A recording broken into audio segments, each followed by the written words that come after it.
Building up an emergency fund is one of the most important things to do in personal finance. It also is one of the first things that you should do with your first incomes in your first job or whenever you're watching this. So in this video, we'll go through where to best put that money for your emergency fund, how much you should have in there, and when you're allowed to pull it out. So let's dive in. So first, where do you put that money? For that to determine, we need to talk about some criteria for the emergency fund first. And the number one requirement is that you can access it very fast. Because the purpose of an emergency fund is that you can pay for your necessary costs if something unforeseen happens. Now, what those unforeseen things can be, we'll cover in part 3 of this video. I just want to emphasize here, the money in your emergency fund is not to earn you more money. Although there are ways we can earn some interest, we'll talk about that in a minute. But the emergency fund, it's not for maximizing profit. That is what investing is for. And that's a different part or a different level of personal finances. So where do you stash that money? You can hold it cash. That's absolutely possible. For certain situations, it might even be the only really safe option, and that is if someone goes bankrupt or is even involved in illegal activities like tax evasion. And to be honest, this wouldn't have even crossed my mind, but there is a famous motivational coach here in Germany. His name is Jürgen Höller, and he went to jail for tax evasion many years ago. And he said you shouldn't even put the cash into a safe deposit box at the bank, because the bank might be obligated to freeze your accounts, and that includes a safe deposit box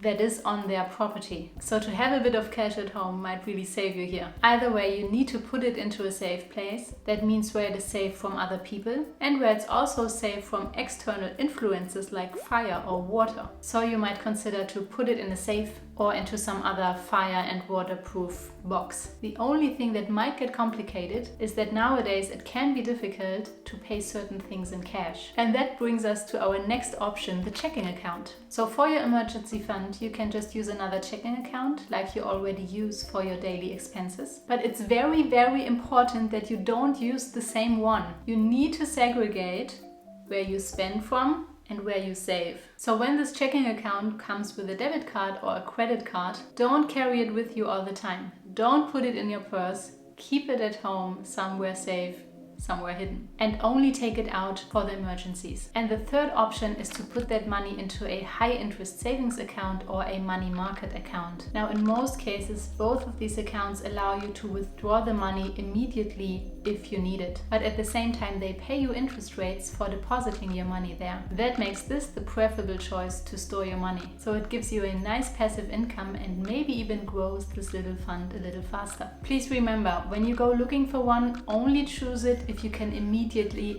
access it, because there are also models where you tie your money for a couple of months. And also, if you look for those, they shouldn't cost you money just for depositing. Number 2, how much money should you save up for your emergency fund? Well, that depends on your personal situation and also your personal preference. So to calculate the number, you can either choose your income. For example, if you earn $4,000 a month, you take those $4,000 times the months you want to save up. Or you can use your monthly expenses. So if your basic needs cost you, for example, $3,000 a month, you take these $3,000 times the months you want to save up. And now the question is, how many months? So I would say the bare minimum is 3 months. I would only use that option if you don't have a family to provide for, and also if you have a very safe job, or you're at a job where you can very easily find a new one. So in all other cases, you have a family, you have a job where it might take you a while to find a new one, or you have a job that's just not very safe, I would recommend 6 months. In cases you are self-employed, or you're a freelancer, or you are a business owner, or you have a job where it's very difficult to find a new one, or you're someone who just likes to be on the safe side, like me, you can also save up 12 months. Should you save up more than 12 months? I would say that's not necessary.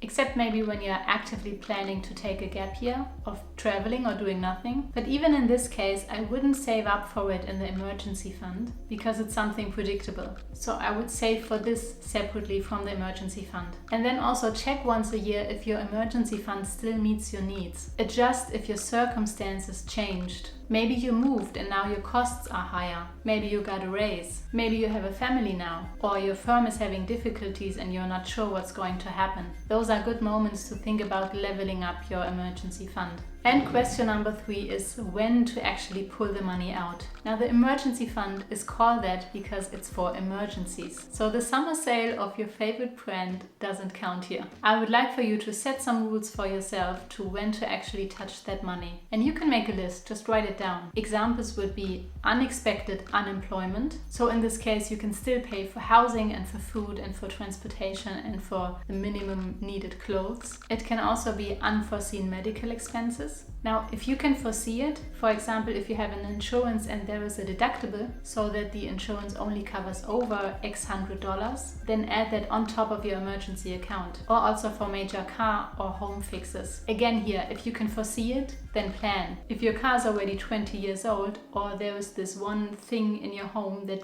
breaks every couple of years, add this on top of your emergency fund. By the way, I personally count the money from my emergency fund into my net worth. It's part of my risk-free portion, and that way it's just, it's part of my wealth. So in case you want to find out more about earning a bit of interest, you can watch this video next. Maybe you already built up your emergency fund, then please don't stop the consistent money flow. Then the next step is to start investing, and I linked a beginner's guide here. So I hope you got some value out of this. Thank you for watching, and I'll see you in the next video. Bye bye.